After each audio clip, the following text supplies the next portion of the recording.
Electrolysis of copper two sulphate के बारे में बात करते हैं जी हम। कॉपर टू सल्फेट जो हमारे पास CuSO4 हम इसको लिखते हैं। इसके लिए फार्मूला मैं यहाँ पर लिखती हूँ जी। ठीक है, हमारे पास क्या होता है CuSO4। अब यहाँ पर कॉपर के लिए मैंने साथ इसके क्या लिखा हुआ है जी 2। मतलब ये है कि हमारे पास जो कॉपर की वैलेंसी होती है, ऑक्सीडेशन स्टेट होती है, वो यहाँ पर 2 है। ठीक है, तो यहाँ पर हमारे पास क्या होता है कि कॉपर के अगर मैं आयंस लिखूं तो ये किस तरह से हमारे पास डिस्चार्ज होता है जी, Cu2+ की फॉर्म में अगर मैं यहाँ पर लिखूं। ठीक है, Cu2+ की फॉर्म में, और साथ में क्या निकलते हैं सल्फेट, हमारे पास आयंस जो है वो सेपरेट हो जाते हैं जब भी इलेक्ट्रिसिटी को यूज करते हैं हम। ठीक है, तो इलेक्ट्रोलिसिस का मतलब हमारे पास ये होता है कि जब हम इस केमिकल के अंदर क्या कर रहे हैं, इलेक्ट्रिसिटी जो है यूज कर रहे हैं या इन कर रहे हैं, उसके अंदर डाल रहे हैं किसी तरीके से, तो हमारे पास क्या होता है एक्वस, जो हमारे पास कॉपर सल्फेट था जिसके अंदर हमने लिटिल अमाउंट ऑफ वाटर भी ऐड किया होता है। ठीक है, तो हमारे पास क्या होता है वो अपने कॉपर आयन पॉजिटिव और सल्फेट आयन जो कि नेगेटिव आयन है उसमें क्या होता है, हो जाता है जी ब्रेक हो जाता है। बेसिकली अगर हम इसमें देखें लाइसेंस का मतलब ही ये है ब्रेकेज। तो इलेक्ट्रिसिटी को यूज करते हुए हम उसको जो हमारे पास कंपाउंड होता है, ये जो भी हमारे पास केमिकल होता है उसको बेसिकली हम उसके आयंस में क्या कर देते हैं, ब्रेक कर देते हैं। ठीक है, तो इसके लिए हम क्या करते हैं जी, एक फिगर देख लेते हैं।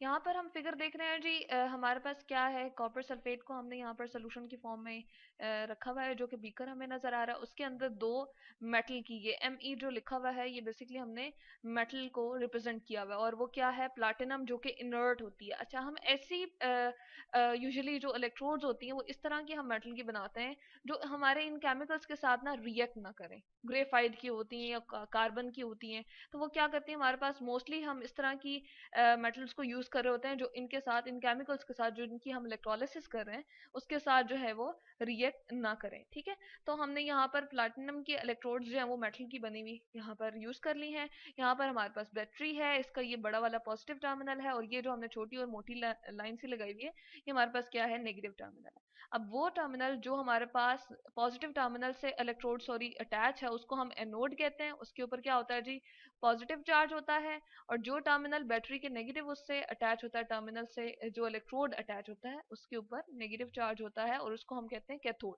यहाँ से इलेक्ट्रॉन्स का फ्लो आ रहा है। ठीक है, अब इस वाली सारी की सारी मेटल की जो हमारे पास है इलेक्ट्रोड, इसको नेगेटिवली चार्ज ये कर देता है। ठीक है, तो हमारे पास जो कॉपर सल्फेट है बेसिकली उसमें से हमारे पास अगर हम देखें तो हमारे पास क्या हो जाता है, ये जो ब्लू कलर का कॉपर सल्फेट का हमारे पास सोल्यूशन था, ये क्या हो जाता है हमारे पास, ये हमारे पास जो है कॉपर आइंस और सल्फेट आइंस में क्या हो जाता है जी, ब्रेक हो जाता है। ठीक है, और कॉपर जो Cu2+ है हमारे पास, ठीक है, और इनको हम क्या कहते हैं जी, ये हमारे पास चूंकि पॉजिटिव आइंस हैं तो ये किसकी तरफ जाएंगे, नेगेटिव इलेक्ट्रोड की तरफ जाएंगे। ठीक है, और यहाँ पर मैं दूसरी बात करती चलूँ जी, एक तो हमने कॉपर सल्फेट की बात की है, दूसरा हमने एक्वस की जब बात की तो उसमें से कौन कौन से आइंस हमारे पास प्रेजेंट हो जाएंगे, H+, ठीक है, और साथ में OH नेगेटिव। जो हमारे पास वाटर होता है वो किस में, उसकी इलेक्ट्रोलिसिस होती है तो वो किस में कन्वर्ट हो जाता है, जो दो हमारे पास आयंस बन जाते हैं, एक पॉजिटिव आयन होता है H+ और एक नेगेटिव आयन हमारे पास बनता है जिसको हम OH नेगेटिव कहते हैं। तो हमारे पास अब चार तरह के आयंस बन गए ना, Cu2+ है, H+ है, SO4 -2 है और OH नेगेटिव है। ठीक है, तो अब ये चार तरह के जो हमारे पास आयंस बन गए हैं,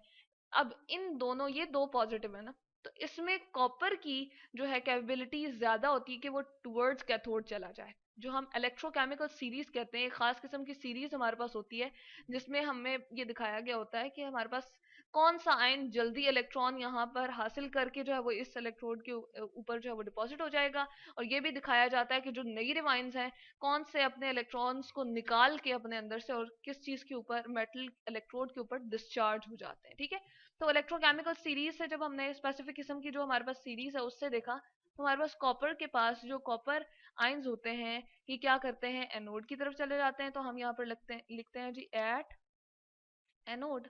ठीक है, एनोड के ऊपर हमारे पास क्या होता है, हम रिएक्शन को लिखते हैं, हमेशा हमारे पास जो है ऑक्सीडेशन हम कहते हैं, सॉरी एनोड जो हमारे पास है जो कि हमारे पास ये वाला है। ठीक है, एनोड के ऊपर अगर हम देखें, चले पहले हम बात अगर कैथोड की कर लेते हैं। ठीक है, CaTHO, कैथोड की अगर हम बात करते हैं तो ये नेगेटिवली चार्ज है हमारे पास। ठीक है, नेगेटिवली चार्ज है तो इसके पास क्या होंगे, इसके पास जो है हमारे पास कॉपर इसकी तरफ अट्रैक्ट होंगे, Cu2+ मैं लिखती हूँ जी। ठीक है, और क्या होते हैं, दो इलेक्ट्रॉन्स को अपने अंदर ऐड करते हैं और हमारे पास क्या बना लेते हैं जी, हमारे पास कॉपर सॉलिड फॉर्म में जनरेट कर लेते हैं। ठीक है, हम यहाँ पर देख लेते हैं, दो इलेक्ट्रॉन्स को इसने ऐड किए, क्योंकि इसके अंदर से दो इलेक्ट्रॉन निकल गए ना, इसकी ऑक्सीडेशन स्टेट क्या है, 2 है। ठीक है, अपने अंदर से दो इलेक्ट्रॉन्स को जब ये आइंस में स्प्लिट होता है तो दो इलेक्ट्रॉन्स को निकाल देता है। तो यहाँ पर हमारे पास दो इलेक्ट्रॉन इसके अंदर जब ऐड होंगे तो ये कॉपर मेटल की फॉर्म में यहाँ पर डिपॉजिट होना शुरू हो जाएगा। ऑरेंज कलर की, रेडिश ब्राउन कलर की हम मेटल देखते हैं, इसकी यहाँ पर हमारे पास डिपॉजिट होना शुरू हो जाएगी कैथोड के ऊपर। ठीक है, तो कॉपर आयन यहाँ पर चले गए। अब जब सल्फेट और OH नेगेटिव को हम देखते हैं तो OH आयंस की कैपेबिलिटी ज्यादा है कि वो किसकी तरफ जाए, वो हमारे पास एनोड की तरफ जाए। तो यहाँ पर हम लिखते हैं जी एट एनोड हमारे पास क्या होता है, चार हाइड्रोक्सल जो हैं, चार हाइड्रोक्सल हमारे पास इकट्ठे होके क्या करते हैं जी, चले जाते हैं एनोड की तरफ और क्या करते हैं, हमारे पास एक रिएक्शन को देते हैं जो कि हमारे पास इस तरह से है कुछ। हम यहाँ पर अगर देखें, हमारे पास 4OH नेगेटिव हैं, ये कन्वर्ट हो जाते हैं, अपने अंदर से चार इलेक्ट्रॉन को निकाल देते हैं, तो 2H2O लिक्विड फॉर्म में, और ऑक्सीजन गैस को अपने अंदर से क्या करते हैं, निकाल देते हैं। ठीक है, 4 इलेक्ट्रॉन को मैं यहाँ पर ऊपर लिख देती हूँ जी। ठीक है, तो इस तरह से यहाँ पर हम देख रहे हैं कि हमारे पास क्या आ गया, हमने देखा हमारे पास जो है वो 4 इलेक्ट्रॉन जो है वो प्रेजेंट हो जाते हैं। तो इस तरह से चार इलेक्ट्रॉन इसमें से निकल रहे हैं, जब निकल रहे हैं अपने अंदर से रिलीज कर रहा है, तो इस प्रोसेस को हम कहते हैं ऑक्सीडेशन। ऑक्सीडेशन, ठीक है जी। जबकि अगर हम इस तरफ देखें तो इलेक्ट्रॉन ऐड हो रहे हैं, इलेक्ट्रॉन की ऐड करना अपने अंदर, उसको कहते हैं हम रिडक्शन। ठीक है, तो ये दो प्रोसेस हमारे पास एनोड और कैथोड पर रिस्पेक्टिवली हो रहे हैं। ठीक है, अगर हम कलेक्टिवली इस सारी की सारी फॉर्म को देखें तो हमारे पास कुछ रिएक्शन इस तरह से आ जाता है कि कॉपर सल्फेट जो था वो हमारे पास क्या था, हमारे पास प्रेजेंट था, उसके बाद 2H2O हमने यहाँ पर मॉलिक्यूल्स दिखाए। ठीक है, तो कॉपर हमारे पास मेटल की फॉर्म में डिपॉजिट होना शुरू हो गया, इसकी चलो मैं फॉर्म लिख देती हूँ, ये एक्वस फॉर्म में हमारे पास। ठीक है, कॉपर सल्फेट, और वाटर चूंकि लिक्विड है तो इसके साथ लिक्विड हम लिख देते हैं। ठीक है, एक्वस भी लिख सकते हैं इसको, यानी कि वाटर जो है वाटर के अंदर प्रेजेंट है, और वाटर की क्वांटिटी को हम बेसिकली ले रहे हैं अपनी रिएक्शन को दिखाने के लिए। ठीक है, अब यहाँ पर मैं लिखती हूँ जो इलेक्ट्रोलिसिस का प्रोसेस हो रहा है, एरो के ऊपर हम लिख देते हैं जी इलेक्ट्रोलिसिस। ये जो हमने सारा का सारा प्रोसेस किया है ये क्या है, इलेक्ट्रोलिसिस है।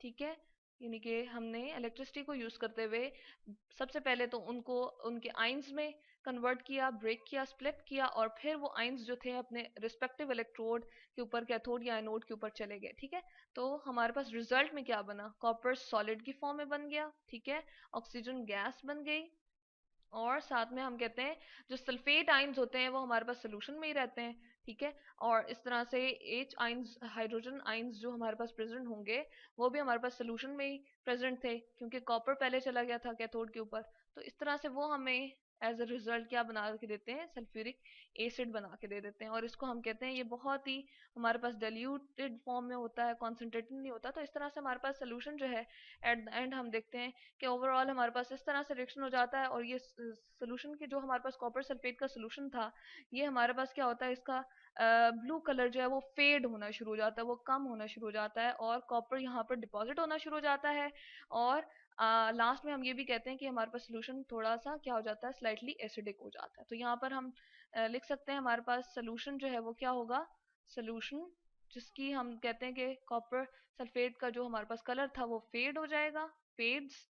ठीक है, हमारे पास फेड हो गया कलर, एक तो ये बात हुई। दूसरा, कॉपर जो है वो डिपॉजिट हो जाएगा, Cu में लिख देती हूँ सिर्फ, Cu जो है वो डिपॉजिटेड। ठीक है, डिपॉजिट होना शुरू हो जाएगा। और थर्ड जो बात हमारे पास हो जाएगी, हमारे पास सोल्यूशन जो है वो क्या हो जाएगा, एसिडिक हो जाएगा। ठीक है, सोल्यूशन हमारे पास एसिडिक हो जाएगा, स्लाइटली एसिडिक फॉर्म में हमारे पास चला जाएगा, क्योंकि सल्फ्यूरिक एसिड बन रहा है ना, इसलिए। तो ये तीन हमारे पास जो है वो इसके रिजल्ट्स में हम देखते हैं, जब इलेक्ट्रोलिसिस कंप्लीट हो जाती है तो ये हमें देखने को मिलता है। तो ये हमने देखा electrolysis of copper two sulphate.